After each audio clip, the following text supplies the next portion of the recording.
Bienvenidos amigos al chismecito mágico de fútbol y los expulsados. ¿Qué tenemos aquí? Como ya está de moda este negocio con el Guadalajara, y es que el señor Marcelo Michele Año perdió la oportunidad de ser el flamante director técnico de Chivas. ¿Por qué? Por sus malos resultados. Después de la derrota de 3-1 con Monterrey, ahora el Guadalajara sí anda buscando un técnico en el extranjero.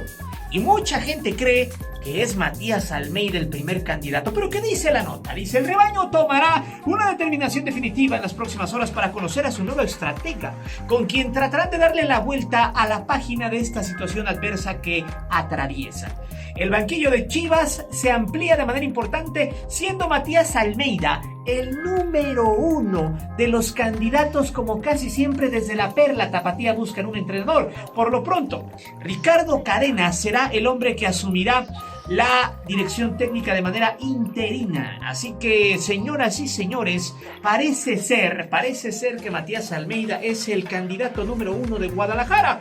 Habrá que esperar si realmente Matías quiere regresar, y habrá que esperar a ver quién es el que toma al rebaño sagrado. Sin duda un banquillo muy caliente, el más caliente del fútbol mexicano. Pero bueno, para seguir más historias como esta, lo único que tienen que hacer es descargar la aplicación de FUTBOL. Es totalmente gratis. Aquí abajo en la caja de descripción te voy a dejar el link para que vayas, ya que a la gorra no hay quien le corra. El video que verás a continuación es simple y llanamente el reflejo de lo que es la liga, y ha sido esta por muchos años un aquelarre entre corrupción, violencia, malos manejos y ahora, una vez más, también la acuñada participación de la maña. Es interesante cómo poco a poco empieza a salir toda la basura de la cloaca, ya que en anteriores situaciones y años pasados los tufos de corrupción y también de ese gremio mañoso siempre fueron muy bien escondidos y sepultados por los medios. Porque hay que decirlo, si en algún momento la liga llega a perder la credibilidad al 100%, ¿de qué vivirían los medios que facturan miles de millones de pesos anuales? Sea como sea, el fútbol mexicano es un negocio redondo para todos los actores que participan explícita e implícitamente en este show. Sin embargo, poco a poco, las altas esferas de los clubes se han ido inmiscuyendo en problemas extracancha. Lejos de la corrupción y los malos manejos, también hay otra ramificación del mal. Y uno de ellos es lo que actualmente está viviendo el ex auxiliar técnico de Juan Reynoso, Joaquín Velázquez, quien en estos momentos yace en el penal de Almoloya de Juárez, o del Altiplano, para que quede muy claro. El caso de este personaje se une a otros que han rondado por los tugurios de la Liga MX, como los del exportero de Rayados, el Gato Ortiz, quien en 2012 fue detenido por elementos de la seguridad pública, luego de ser señalado por actuar en un plagio y de ser parte de una banda que trabajaba directamente con la maña. En 2019 se dio su sentencia y terminó recibiendo 75 años de bote. Otro caso que casi no se hizo eco en México porque a los medios no les convenía fue el de Rafa Márquez, quien fue vinculado con personajes de la maña. Rafa fue acusado en agosto del 2017 por el Departamento del Tesoro de los Estados Unidos por tener conexiones con gente de la Organización de las 4 Letras de Occidente, donde supuestamente Márquez había servido como testaferro de uno de sus elementos. O sea, una de las empresas del futbolista había servido como medio para blanquear verdes. En ese momento, las cuentas del jugador leyenda fueron congeladas, pero meses más tarde fueron liberadas, siendo el Departamento del Tesoro el que terminó perdonándole el pellejo, ya que el exfutbolista se había defendido bien, retirándolo así de la lista negra en 2021. Sin embargo, en esta ocasión, el personaje involucrado fue un elemento directamente ligado a un equipo del fútbol profesional y que por varios años estuvo trabajando en los banquillos como auxiliar técnico. El caso de Joaquín Velázquez es sin duda único hasta ahorita, pues bajo ese rango actuó en el equipo de Toluca acompañando a Hernán Cristante, luego a José Luis Sánchez Solá en el Puebla, para después compartir banquillo con Juan Reynoso, quien lo llevaría también a Cruz Azul en el 2021. Lo interesante de todo es como un tipo como Joaquín siempre caminó por la discreción, sin que supuestamente los clubes donde laboró se dieran cuenta de un modus operandi que al menos en la Liga MX era un secreto a voces. Prepárate, porque este es un tema durísimo que la Liga y la Federación intentarán congelar a como dé lugar. Es por eso que hoy te presento el auxiliar maldito de Cruz Azul, Joaquín Velázquez y sus nexos con el mal. Si quieres más historias como esta, dale like y suscríbete al canal. Te divertirás, te lo aseguro.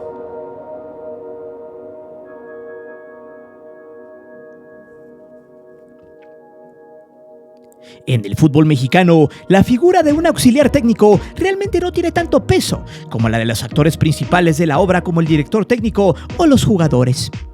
Todos los demás, que no sean estos, son actores muy secundarios e intrascendentes a la cámara de la televisión. Sin embargo, lo que fue Velázquez durante su andar en el fútbol mexicano tiene una raíz muy arraigada en el fútbol, pues se inició como jugador profesional. El oriundo de Veracruz debutó en 1995 con el conjunto del Puebla a los 20 años de edad. Velázquez Elvira tomó una carrera ciertamente fructífera en su andar como defensa central, jugando para los Camoteros durante 4 etapas diferentes, y donde disputaría 255 partidos en total con la franja. También militó para el Santos Laguna durante un año, donde jugó 40 partidos en total. Con los Lobos WAP militó en la Liga de Ascenso, solo disputó 16 partidos, y en el Puerto, con el Tiburón, jugó 20 encuentros. Su retiro se vino a dar en 2013 con las Chivas USA, donde solo jugó algunos partidos. Cabe señalar que de 2011 hasta el 2012, Velázquez no tuvo equipo. Había caído de manera directa al cuerpo técnico del Correcaminos en la Liga de Ascenso, donde había sido el utilero de José Luis Sánchez Solá, cuando este estaba como director técnico. Pero ojo, el Chelis ya lo conocía directamente desde que este era jugador. Sus anécdotas las contaremos en los puntos más adelante para que se entienda por qué Sánchez Solá ha dicho que mete las manos al fuego por él. La historia es sumamente interesante y quizá el Chelis está jugando con fuego. Supuestamente, desde ese momento en que su estancia en Ciudad Victoria se hizo oficial, este ya estaba aprendiendo las mañas de la época. La situación de Velázquez en el fútbol mexicano nunca fue buena. Siempre anduvo deambulando y mendigando que alguien le contratara, a pesar de que era de los tipos que le entraban al topón. Por eso, en ese 2012, para algunas fuentes, creen que quizá la necesidad económica le hizo mella como para enrolarse con los personajes que en ese momento dominaban las calles tamaulipecas. Una organización de esa zona, quienes habían permeado por completo todo el estado del noreste. Realmente no hay una información totalmente certera de los inicios de este sujeto en esos negocios oscuros, pues la línea de investigación de la Fiscalía es muy hermética, pero según fuentes obedece a testigos protegidos, lo cual, con las pruebas y con toda la investigación que se inició hace 4 años, la presunción de inocencia prácticamente se dejó de lado por lo contundente de las pruebas. Pero bueno, eso lo veremos más adelante. El punto es que Velázquez, luego de ser el utilero del Correcaminos, tuvo un breve paso por Chivas USA, equipo que solo lo aguantaría el mismo tiempo que su técnico estuviera en el banco. Pero, ¿quién creen que sería capaz de fichar a un futbolista sin equipo que había conseguido chamba como utilero en un club de ascenso y de buenas a primeras sería el defensa central con 37 años de edad en ese equipo de la MLS? Pues en efecto, el Chelis, pues luego de ser sustituido en Victoria por Joaquín del Olmo, Sánchez Solá fue fichado por Jorge Vergara para dirigir a Chivas USA. La dirección del Chelis duró hasta mayo del 2013, mismas fechas donde su flamante defensa central, Joaquín Velázquez, estaría también, en pocas palabras, fuera de la institución. Por eso, el Chelis siempre tuvo a Velázquez de su mano, como un tipo recomendado a quien le tenía mucha confianza. De hecho, se sabe que en Correcaminos no fue jugador porque ya la plantilla estaba completa, por lo que le dio el puesto de utilero, pero le daba chance de entrenarse con los jugadores. O sea, Velázquez nunca paró de entrenar, a pesar de que este era más malo que la carne de puerco. Pues desde un inicio se sabía que el Chelis quería imponer a su gente. Los malos resultados acompañaron a estos dos tanto en Puebla como Correcaminos y Chivas, por lo que su fracaso al final fue inminente. Sin embargo, el trabajo de Velázquez no quedaría allí. Una vez instalado en el otro negocio, había que ser discretos y disfrazarlo muy bien. Seguir con el camino postjugador y dentro del gremio, pero ahora en algún cuerpo técnico. La pregunta es, ¿qué hizo Velázquez en 3 años luego de terminar su carrera como futbolista? ¿Había algún modus operandi de todo lo que se le imputa? Veamos.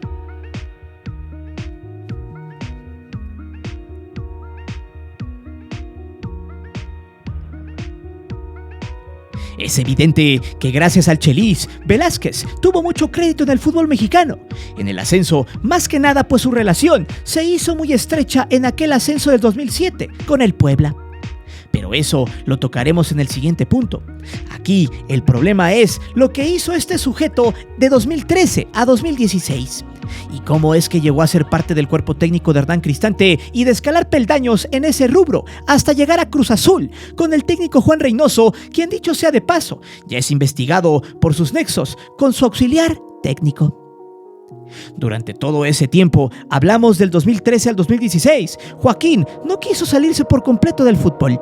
Si bien sabía que era un gremio al que se le podía corromper fácilmente, había que trabajar desde abajo y de manera discreta. Fue así como se preparó de alguna forma para estar tras bambalinas en la dirección técnica de un equipo. Solo le bastaron a Velázquez 3 años para colocarse en un naciente cuerpo técnico. En este caso, el de Hernán Cristante, quien debutó como técnico profesional en 2016, cuando tomó las riendas del Coras de Tepic. La pregunta es, ¿cómo es que Velázquez se unió a su equipo? Muy sencillo, ya tenía la recomendación del Chelis, además que dentro del gremio de los cuerpos técnicos, ya tenía la experiencia hasta de haber ascendido como jugador. Y recordemos que en esos momentos, Cristante, en varias ocasiones, tras iniciarse en la estrategia en ascenso, siempre comentaba que su equipo, o sea, el cuerpo técnico, tenía gente de experiencia y que él mismo se había dedicado a hacer el scouting. Cristante hizo muchas amistades en Guadalajara luego de terminar su carrera con los Leones Negros. Y si recordamos, Coras Tepic fue por mucho tiempo manejado por gente de Chivas, como José Luis Higuera. Prácticamente era su franquicia, que luego se convertiría en Zacatepec y ahora en Atlético Morelia. Así Cristante se debutó y con él Joaquín Velázquez, que además de llegar a equipos de Occidente, sería también el parteaguas para su otro negocio. Luego de su breve paso por Coras, tomó la confianza de Cristante y se lo llevó a Toluca, y así dio el salto a la primera división. Gracias a su esfuerzo en el banquillo y a las ganas de aprender más, muchas veces no solo fungió como auxiliar, sino también como vocero del técnico. Velázquez era un fiel siervo de sus técnicos, siempre siendo acomedido y un tipo extremadamente discreto en sus negocios. Por ahí, algunas fuentes comentan que durante esas épocas, algunas veces Velázquez se ausentaba de los entrenamientos porque le salían compromisos entre comillas, pero como siempre, estuvo bien parado con sus jefes inmediatos, esas faltas eran muy bien cubiertas. Con Cristante estuvo por 3 años en Toluca hasta el 2019, donde se le abrió una vez más al Chelis la opción de que regresara al banco poblano. Para ese entonces el barco de Cristante en Toluca se estaba hundiendo y no había mucha certeza de que conservara su trabajo en la capital mexiquense, pues el equipo del técnico generalmente cuando es despedido siempre terminan casi todos sin empleo. Fue ahí donde el Chelis volvió a llamar al Morocho. Buenos tiempos para regresar a un lugar que conocía a la perfección y de zafarse de un problema que ya cargaba, pues desde ese 2018 hubo denuncias en su contra cuando estaba en Toluca. Aquí es donde viene la siguiente pregunta. ¿De qué acusan a este sujeto? Según la investigación de la Fiscalía, a Joaquín Velázquez se le imputan cargos muy pesados de fuero federal, los nexos con los amantes de la Caspita del Diablo, además de operaciones con recursos de procedencia ilícita. Es interesante este tema porque el caso de Velázquez es de esos que son hasta raros por el modo de vida que el personaje lleva en tan poco tiempo. De hecho, en el siguiente punto explicaremos que Velázquez jugando al fútbol se estaba muriendo de hambre, literal, pero luego de su paso por el Corre como utilero, empezó a crecer económicamente a pasos agigantados a tal grado que hay quienes señalan que eso de ser auxiliar técnico de fútbol profesional solo era para taparle un ojo al macho. Cuando estaba en Toluca, fue ahí donde las denuncias anónimas en su contra fueron recibidas, casualmente en un año donde el cambio de política se hizo efectivo, pues muchos creen que este personaje movía la Caspita por un buen sector del gremio. Solo que nadie se atrevía a tumbarle el negocio por miedo a represalias. Recordando que en el Estado de México todo, en esos menesteres, está estrictamente controlado. De hecho, cuando se supo en Toluca, caso que callaron los directivos, decidieron mejor cesar a Cristante. A eso, sumado a las broncas que tenía con Talavera en el banquillo, fueron los pretextos principales para darle gas al argentino y a todo su equipo. Pero lo real es que estos ya sabían que Velázquez estaba metidísimo en el negocio. Aún así, fue como las cosas se dieron con el Chelis y saltó del barco choricero. Velázquez y el Chelis volvieron a coincidir en el 2019 luego de una limpia que decidieron hacer en Camotelandia. Pero a pesar de que el joyero no se pudo mantener por mucho tiempo, Joaquín sí lo logró. Y fue ahí donde Juan Reynoso llegó y mantuvo parte del cuerpo técnico de Solá, gracias a que no había tanto dinero como para rescindir contratos. A Reynoso le pidieron que trabajara con ellos y de ahí se solidificó una relación que llevaría al susodicho personaje hasta las entrañas de Cruz Azul. Sin embargo, para entender la situación y cómo de la nada empezó a tener dinero y protagonismo, había que entrar a sus tantas anécdotas que tuvo cuando el Chelis le arropó.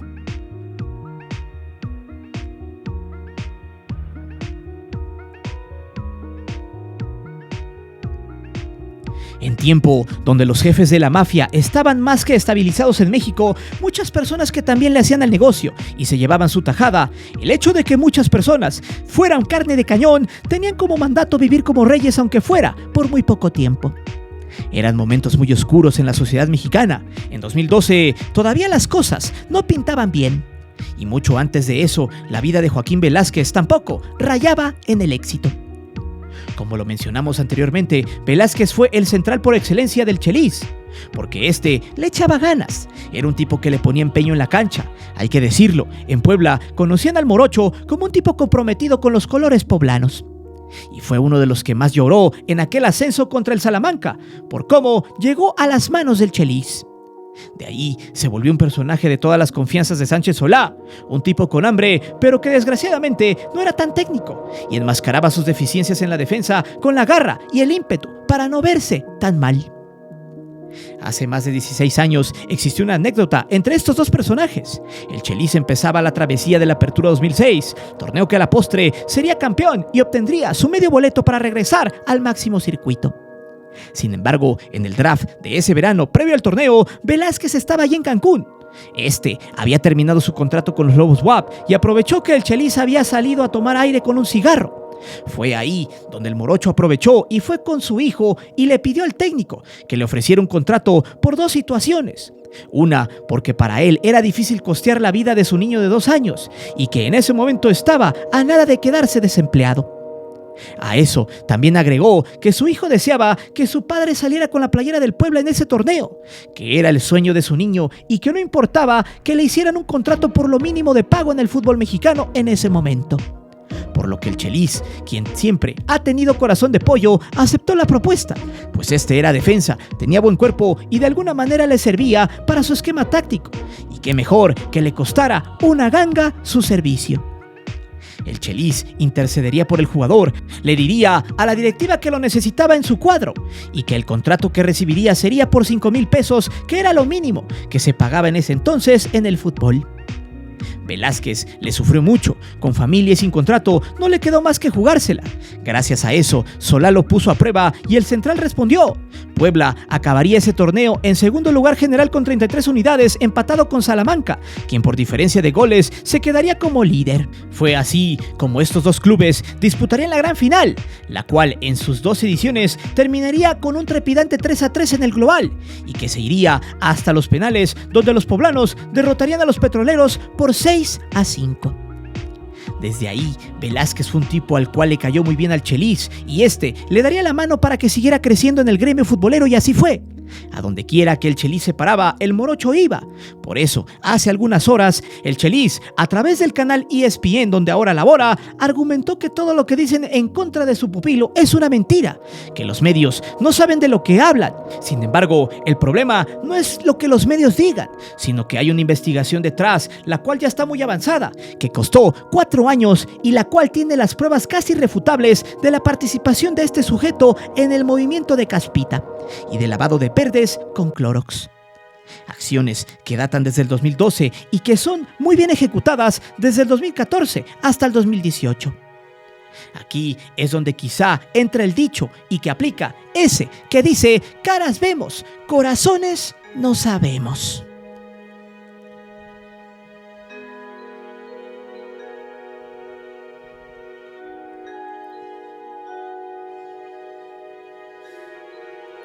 Según algunos equipos de primera división, como el Cruz Azul, club del cual fue auxiliar técnico hasta apenas el martes previo al juego ante Pumas por la CONCACHAMPIONS, estos se deslindaron por completo de la actividad que este sujeto tenía dentro del club.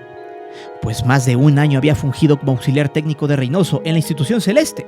De hecho, se sabe que el morocho Velázquez siempre ha tenido la facilidad de convencimiento con sus jefes inmediatos. Lo hizo con el Chelis, también con Cristante y Reynoso.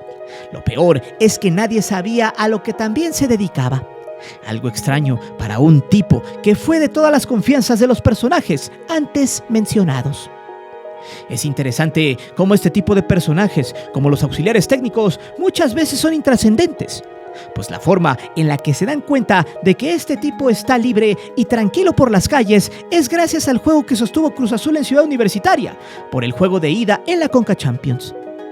Si las autoridades reconocieron al susodicho y enclavaron una táctica poco intensa pero efectiva de la captura de Velázquez, justo cuando estaba por subirse al camión cementero que los llevaría a las inmediaciones del Azteca. Ahí se interceptó y se trasladó con el jurídico. A la postre, el morocho terminó en el penal del Altiplano para que su proceso siga su curso. Según las autoridades, este ya tenía una investigación abierta desde el 2018, donde se le imputan cargos fuertes y de los cuales, de ser ratificados, lo hundirán por mucho tiempo en el bote. Pero por increíble que parezca, ni el club ni sus compañeros de trabajo sabían que tenía una dualidad muy extrema entre el fútbol y el negocio de la nieve navideña. Después de tales acciones, los daños colaterales por este hecho, Cruz Azul tuvo que viajar al Azteca sin su auxiliar. Y horas más tarde publicarían un panfleto donde diría dos cosas. Una, que desconocían que este personaje estuviera sentenciado desde el 2021. Y la segunda, que ayudarían a las autoridades pertinentes a darle certidumbre a su caso aportando los elementos que les pidan. Pero lo más interesante es que los periodistas que comen de Cruz Azul, los que son cercanos a este club, no han dicho ni pío, no han dado información alguna al respecto, ni mucho menos han explicado qué fue lo que pasó en sí. Hay un hermetismo total donde la directiva celeste ha actuado para que el caso no siga retumbando. De hecho, los medios deportivos no han buscado más sobre este tema. Incluso se cree, aunque esto no es nada oficial, que se han recibido instrucciones desde lo más alto de la federación de no seguir haciendo eco del caso, porque si se llega a saber que quizá más personajes del medio futbolístico están involucrados, el fútbol mexicano se mancharía permanentemente. Y eso no es bueno para el negocio venidero del Mundial ni para los años siguientes del fútbol nacional. Por ahora, Cruz Azul se ha lavado las manos. Ni Puebla ni Toluca han mostrado señales del tema. Prefieren callar. Mientras tanto, Velázquez ya durmió en el penal, de un lugar que pareciera no saldrá. También se añade que el mismo sistema judicial ya ha ordenado investigar a más personajes del fútbol mexicano, entre ellos Juan Reynoso, quien ahora se mantiene en la cuerda floja del banquillo celeste. Pero pregunto, ahora con este tema, ¿la directiva de Cruz Azul dejará a Reynoso que se quede en la institución? ¿De qué manera el peruano puede salir embarrado en el caso Velázquez? ¿Habrá daños colaterales? ¿Habrá más nexos con personajes del fútbol mexicano? No es fácil vaticinar que si se abre una caja de Pandora, el fútbol mexicano termina embarrado de excremento, más de lo que ya está hasta sus más altas esferas. Pero tampoco se duda una cosa. Hoy en día, los señores de la caspa tienen muchos negocios disfrazados de benevolentes, en un sistema deportivo altamente podrido y que por ahora quiere guardar sus distancias ante los escándalos. Hoy, el caso de Joaquín Velázquez apenas es la punta del iceberg. Un tipo que jugaba fútbol, que se había quedado en la quiebra económica en su momento y que de pronto su modo de vida cambió, obedeciendo a ese viejo dicho de los señores del negocio: vive como rey, aunque sea en un periodo de tiempo muy corto. Pero dime, ¿crees que la Liga MX y Cruz Azul enfríen este caso? ¿Hablará Joaquín Velázquez de sus negocios y habrá personajes implicados del medio deportivo con él? Déjame saber tus respuestas aquí abajo. Recuerda que aquí leemos siempre los comentarios y no olvides de suscribirte al canal y de activar la campana de notificaciones. Mi nombre es Guillermo Antonio. Nos vemos hasta la próxima.